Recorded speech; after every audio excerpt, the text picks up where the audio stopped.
Bienvenido al canal de la Primera Iglesia Bautista de San Salvador. Esperamos que seas edificado a través del mensaje que estás por escuchar. Recuerda visitar nuestro muro en Facebook para que conozcas más acerca de nuestras actividades. También puedes escribirnos a nuestro correo electrónico. Será un placer saber de ti. Dios te bendiga.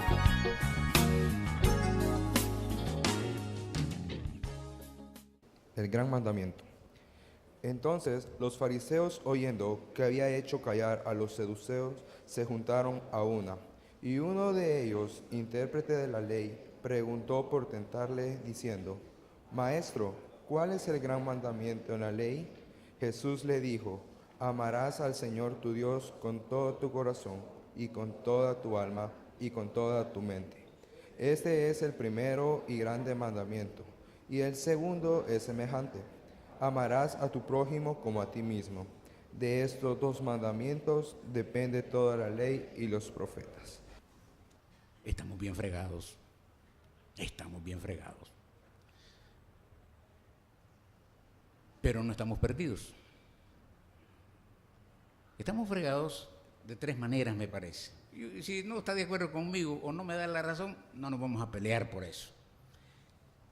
La impresión que tuve primero es que en este país nos están ahogando tres cosas: las noticias diarias, los medios de comunicación, los periódicos, cuya noticia principal son los crímenes y las luchas de la Policía Nacional Civil. Eso es casi como mercancía que se vende, y por eso lo ponen, y nosotros consumimos eso. El segundo problema, o sea, el problema de la delincuencia, ¿verdad? Que no estoy diciendo que no sucede. Lo que estoy diciendo es que nos lo están recordando a cada instante. Eso enferma. Lo segundo, la política. No hay día de Dios que no se nos hable de la condición política y de la justicia y la injusticia, si usted quiere, de los personeros que ejercen esos trabajos de gobernar, de legislar o de juzgar. Otra vez es mercancía que se vende y la consumimos. Y la tercera es la situación real económica. El jueves mandé a un hermano que me comprara 3 aguacatillos que parecían huevitos de codorniz por $1 aquí.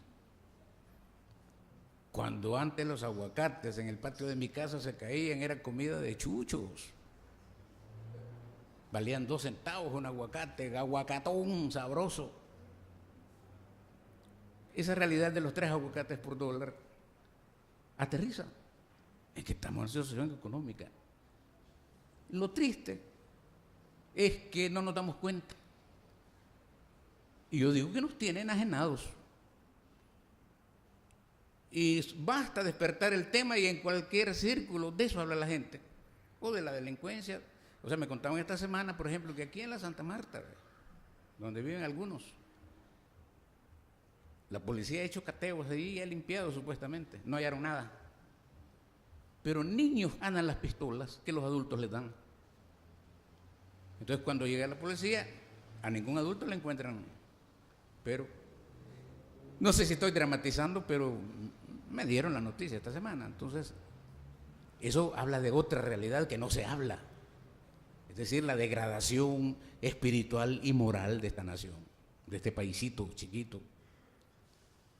Basta salir y desde fuera mirar, no es posible, si el mundo es otra cosa. En el mundo hay tiempo para el arte, para la buena música. No todo es delincuencia, no todo es crisis económica, no todo es política. No doy un centavo por ningún político en este país. Hacen falta. Y como no les gusta que hable de política, no voy a hablar más. Pero este texto nos coloca en esa realidad de la vida. Porque creo yo que hay como 2 cosas, ¿verdad?, que nosotros experimentamos. Bueno, un cuarto elemento, no son 3, son 4, es lo religioso. Si hay un país que tiene cara de religioso, es este. No hay fiesta en ningún pueblo que no dure 10 días, 8 días. Los patronos, algunos de ellos ni existieron quizás, pero los pueblos ahí están celebrando con reinas bonitas, con guaro, con bailes, con orquestas. Claro, eso es casi como un bálsamo para un pueblo que no tiene mucha esperanza. Las iglesias ahí, que el montón de iglesias que hay, solo aquí en menos de 200 metros hay 5 iglesias más. Por religión no se va a acabar este mundo. Por predicación quizás tampoco. Por eso entonces nosotros aquí cualificamos nuestro ministerio. Es decir, pretendemos que nuestro ministerio sea de calidad. No engañamos, no pretendemos engañar. Asumimos el dolor como algo necesario, como algo imposible de evitar y de evadir. A fuerza de sufrir hemos perdido miedo a la muerte. A fuerza de fe hemos perdido miedo a los delincuentes. Porque otras personas con algo de más temores o de razones ya no vienen. No, es que ahí es muy feo, dicen, la peor parte de la ciudad. Pero los que venimos, ayer hablamos de un núcleo necesario, formado por los creyentes comprometidos, que truene, llueve, relampaguee, pueden estar aquí, dando testimonio de Jesús y de su fe. Que no andan buscando otras iglesias porque saben que no van a encontrar en otra iglesia nada que no se puede encontrar aquí. Hasta malas costumbres, ¿verdad? Pero no nos conformamos con nada. Es decir, el Evangelio nos insufla de un espíritu de rebeldía frente a esta situación que es atosigante, es ahogante. ¿Cómo quisiera yo que todos ustedes tuvieran chance de salirse un rato de este hoyo en que estamos? Y si no es un hoyo profundo, es una olla de un caldo pestilente. Pero la gran esperanza es que sea hoyo o sea olla, tanto en el hoyo como en la olla hay un grupo, una comunidad de cristianos que se animan por la fe en Jesús, que se sostienen por la hermandad sincera de los hermanos en Cristo, que son lectores de la Biblia y con esas 3 armas se enfrentan los avatares de la vida, las desgracias de la vida, las inconsistencias de la misma vida. Digo yo que el testimonio de la iglesia debiera ser fortaleza para usted. No está solo nunca, porque hay detrás de usted, hay otros que están orando por usted, aunque usted no lo sepa. No está solo en la vida, aunque lo visiten una vez en el año, porque hay otros que están pensando en usted, porque lo amaron y lo aman, porque fue parte de este ministerio. Pasan 2 cosas. Una, que nos hemos formado, algunos de nosotros, leyendo la Biblia y leyendo la realidad. La vida por un lado y la Biblia por el otro. Hagamos match, como dicen los jóvenes. Vida y Biblia. Ni la vida sin la Biblia, ni la Biblia sin la vida. Clave. Quizás no hay ni que predicar, porque el texto es tan claro que usted vea qué va a hacer con él. Entonces los fariseos, al oír que había hecho callar a los saduceos, se reunieron de común acuerdo. Uno de ellos, intérprete de la ley, preguntó para probarle: Maestro, ¿cuál es el gran mandamiento de la ley? Jesús le dijo: amarás al Señor tu Dios con todo tu corazón y con toda tu alma y con toda tu mente. Este es el grande y primer mandamiento. Y el segundo es semejante a él: amarás a tu prójimo como a ti mismo. De estos 2 mandamientos depende la ley y los profetas. ¿Verdad que no hay necesidad de predicar de eso? ¿Verdad? Contestan, se quedan mudos como los saduceos. Yo digo que no hay necesidad porque eso lo sabemos. Ya lo sabemos. Pero entonces, ¿por qué tenemos que predicar? ¿Por qué tenemos que insistir? ¿Será porque no se cumple? ¿Será porque no acabamos de entender al mismo Jesús? Vamos a ver. Estamos en el marco de la última semana de la vida de Jesús. Su misión ha llegado a un punto delicado. Es una hora tan extrema que lo que se está confabulando es el asesinato de Jesús. Y entre el capítulo 20 de San Mateo y el capítulo 23, lo que encontramos ahí son relatos de ataques, de trampas, ponerle trampas a Jesús. Meditando esto, decía, le querían poner una buena trampa. Y dije, no, es que buenas trampas no hay. Todas las trampas son malas. Pero fíjense la expresión, vea, una buena trampa. No quiere decir, más bien una mala, una pésima trampa. Pero bien, es otra cosa. Entonces eran controversias y ataques contra Jesús de parte de las autoridades, los sacerdotes, los ancianos, los rabinos, los saduceos, los escribas y los fariseos. ¿Cuánta gente en contra de Jesús? Entonces el capítulo 20 y el capítulo 23 encierran. Aquí se abre con la entrada triunfal de Jesús a Jerusalén. Y el otro paréntesis se cierra con el llanto de Jesús sobre la ciudad. Miren, este Mateo era genial para escribir, porque estos relatos de los ataques, las controversias, las pruebas contra Jesús, las coloca entre la entrada triunfal, donde lo alababan como rey, y la realidad del lamento de Jesús llorando sobre la ciudad. Yo digo que Jesús llora todos los días por esta ciudad y por este país. No se compone este país. ¿Qué hay que hacer? Por eso no creo yo que políticos vendrán y se irán con cara bonita, con cara fea, y no nos van a componer la vida. Porque el mal de la nación es su propio pecado. Porque las manos de la mayoría de la población están manchadas de las manos de Caín.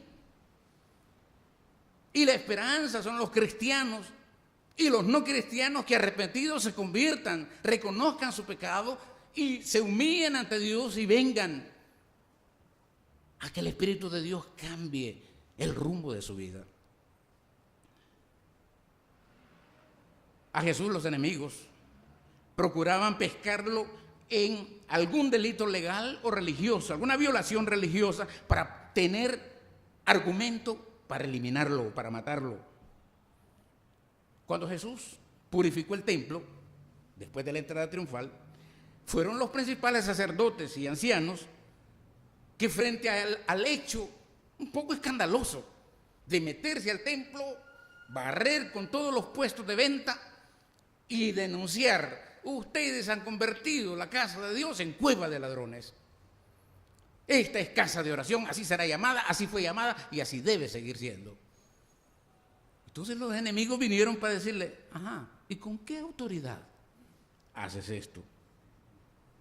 Jesús no respondió a esa pregunta. Lo que el Evangelio de Mateo nos cuenta son 3 parábolas.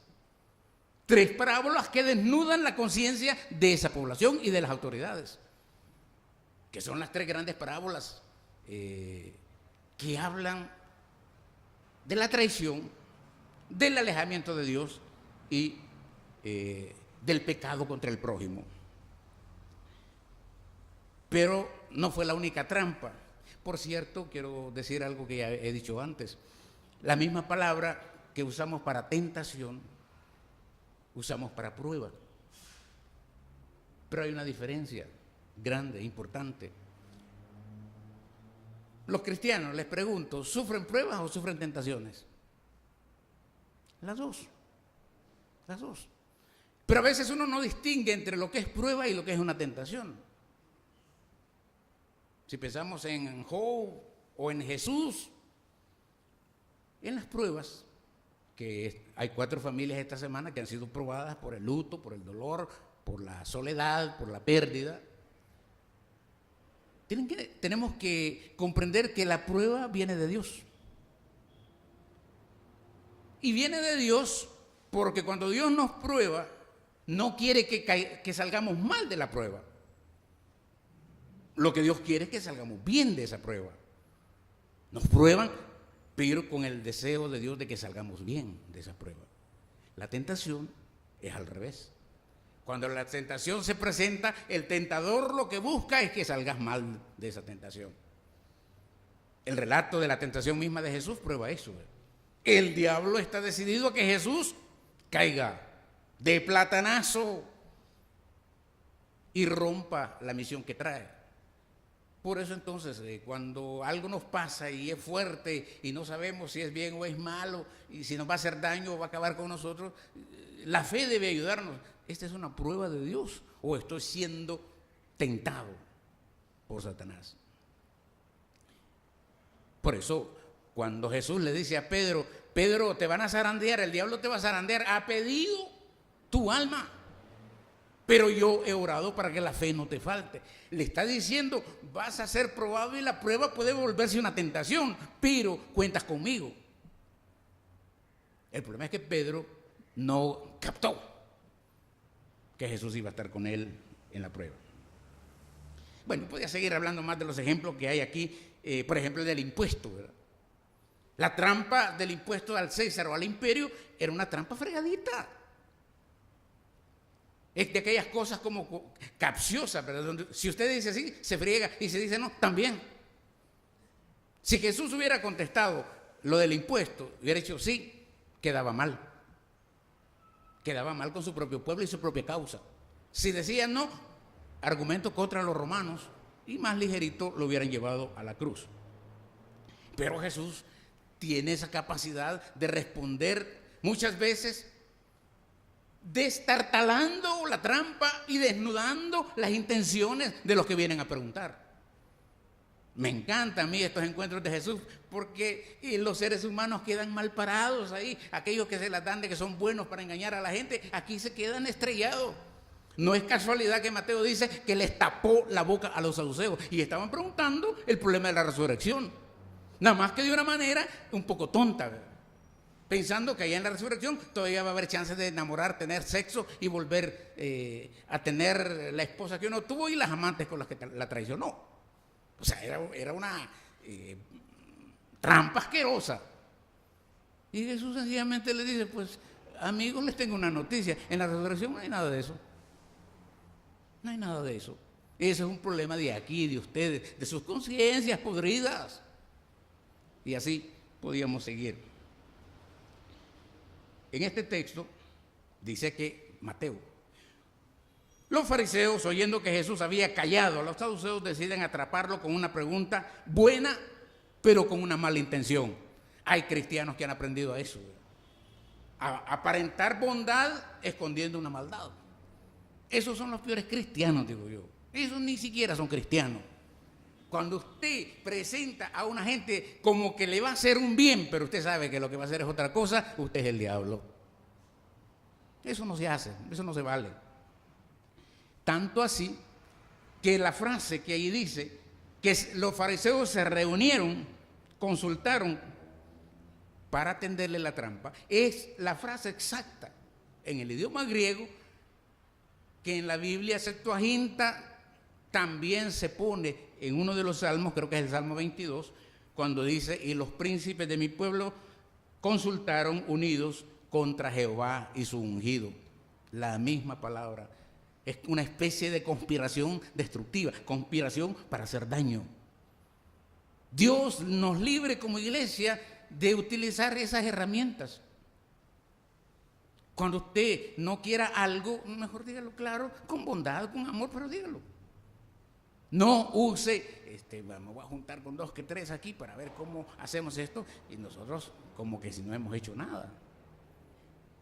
Las conspiraciones son enemigas del Evangelio.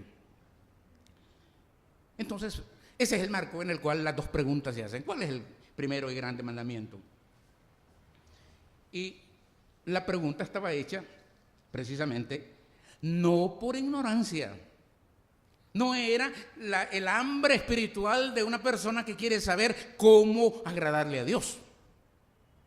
Porque quienes están haciendo la pregunta son duchos, son expertos, son especialistas en la misma escritura. ¿Cómo es que? Es como que yo le preguntaba una cosa que es obvia, ¿verdad? A ver, dígame, ¿cómo se salva el pecador? Si yo le hago esa pregunta a él inmediatamente puede decir, ¿y don Carlos, por qué me está haciendo esa pregunta? ¿Qué hay detrás? Y con razón. Porque es tan elemental que no se la puedo hacer a él, ¿verdad? Eso se le vale al que no sabe. Entonces, algo así es esto que se acercan a Jesús.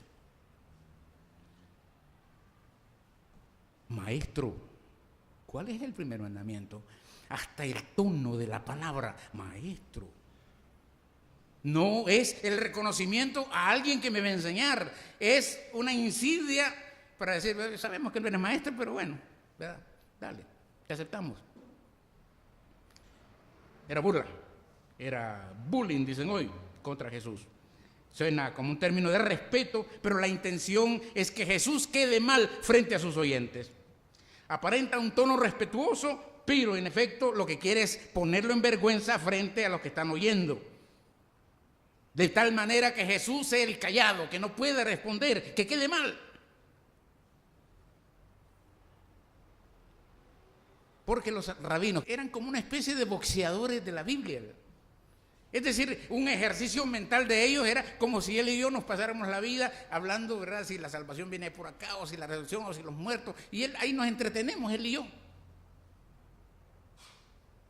Eso hacían los fariseos. Y Jesús entonces sabía que estos intérpretes se habían esforzado por contar cuántos mandamientos había y no se ponían de acuerdo. Alguno que otro dijo que la lista de mandamientos que había que cumplir eran 633. De los cuales 365 eran prohibiciones, no harás, no dirás. Y 248 eran obligaciones, que hacer, no hacer y hacer.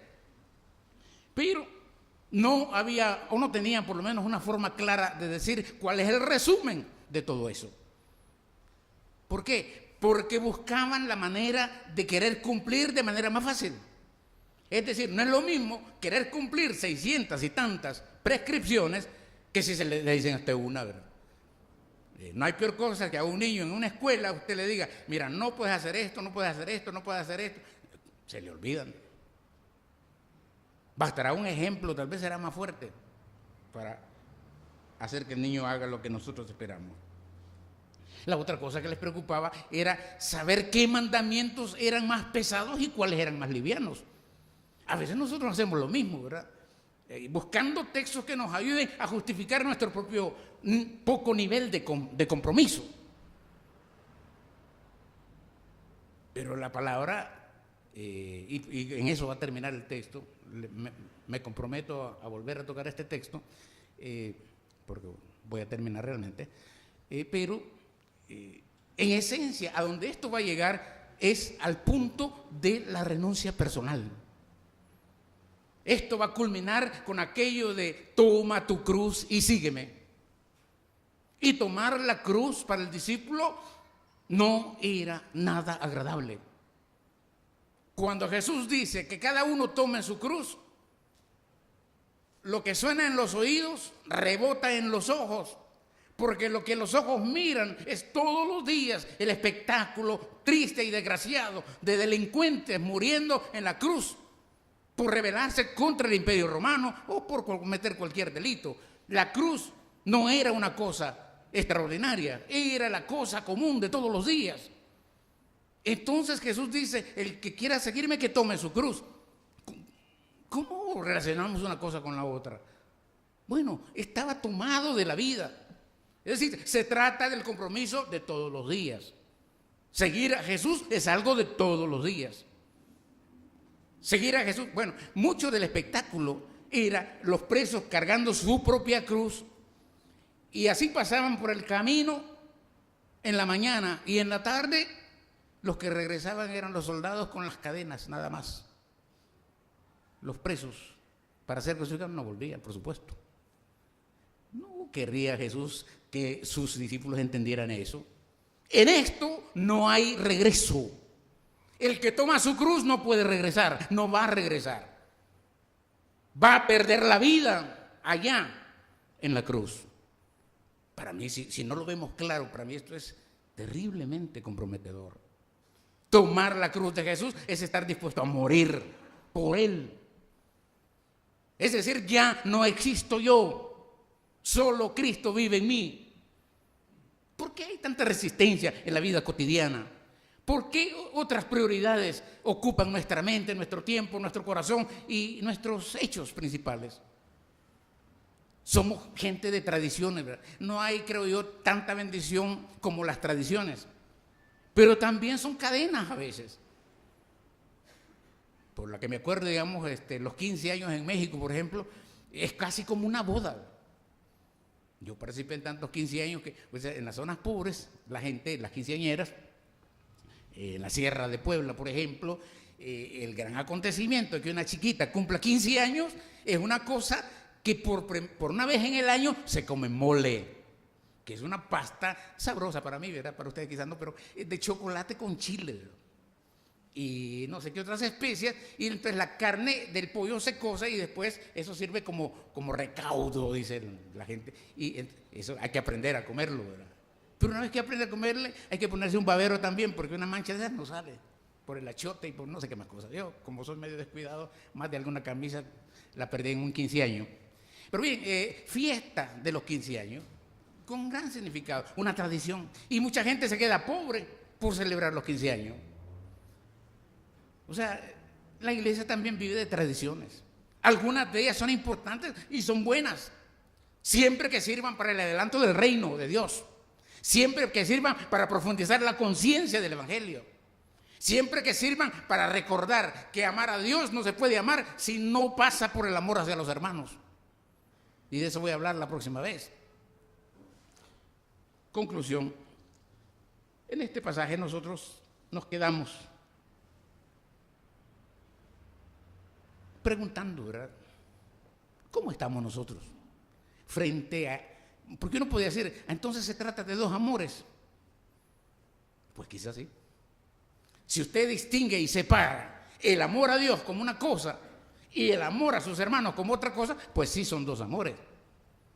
Pero lo que Jesús hace énfasis al poner la cruz en medio es que ambos amores son una fusión, son expresión indisoluble una de la otra. No me diga, dice Santiago, que usted ama a Dios a quien nunca ha visto, si no es capaz de tener compasión por un hermano a quien lo ve morirse de frío y de hambre. Es una fusión de dos amores. Los valores sociales no pasan a veces por estos dos amores. Lo que la sociedad ha perdido y se ha hundido en su pecado es precisamente porque el más violentado es el amor a Dios y el amor al prójimo. Si se viviera el amor a Dios y el amor al prójimo como lo manda el Evangelio, que pasa por la cruz, no habría criminales. Los PNC no tendrían empleo. Las iglesias sobrarían. Es decir, no harían falta. ¿Por qué? Porque en el mundo se viviría la paz de Jesús. Así que, hermanos, quizás una preocupación es entonces cómo nos definimos nosotros.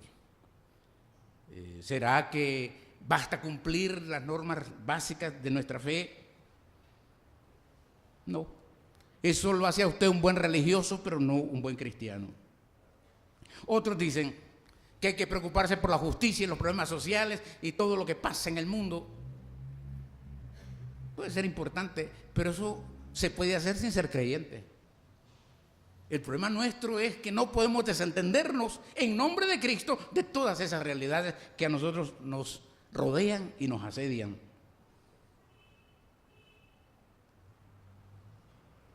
Entonces, ¿qué podemos hacer en concreto para vivir la realidad del amor de Dios y la realidad del amor al prójimo? No le voy a dar receta, no puedo. Porque la respuesta está en la fe que usted tiene y la manera como ha entendido la práctica de su propia fe a base de tantos años. Acepto que los que sean nuevos, que tienen 1 o 2 años de haber conocido el Evangelio, necesitan que se les diga. Pero los que llevamos militando ya, como yo, desde los 14 años, deberíamos estar curtidos, no del mensaje del Evangelio, curtidos en la práctica de las exigencias del Evangelio. Agotados, cansados ¿de qué? De tanto hacer el bien. Agotados, sí, pero de tanto orar por los que necesitan. Porque miren, es bien fácil, yo soy uno de esos, ¿verdad? Estoy pensando en Puerto Rico. La mitad de Puerto Rico se destruyó. El gobierno norteamericano, que es el que va a ayudarles, no les está ayudando como debe. Y digo yo, por ética cristiana, conviene, aunque sea lo que tengamos, mandarlo a las iglesias de allá. por lo que ellos han hecho, por nosotros o por otros en otro tiempo. Pero eso es bien fácil.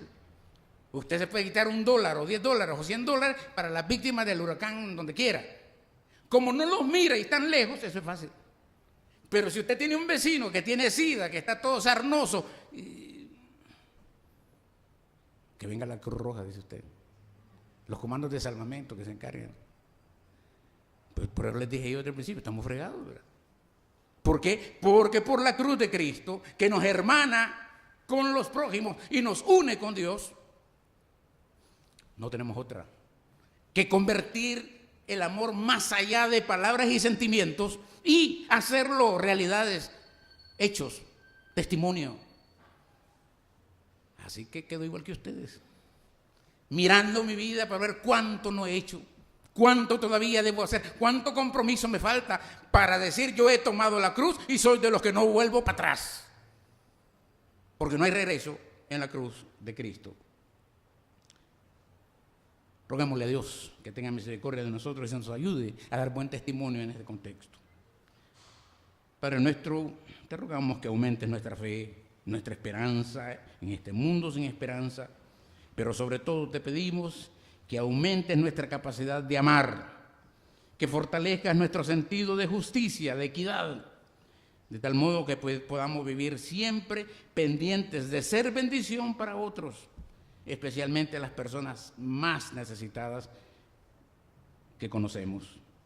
Señor, te rogamos que nos ayudes a vivir este amor en la vida familiar, en el trabajo diario, en el vecindario, para que de esa manera podamos contribuir a la llegada de un mundo nuevo y a la cercanía de tu reino. En Cristo Jesús.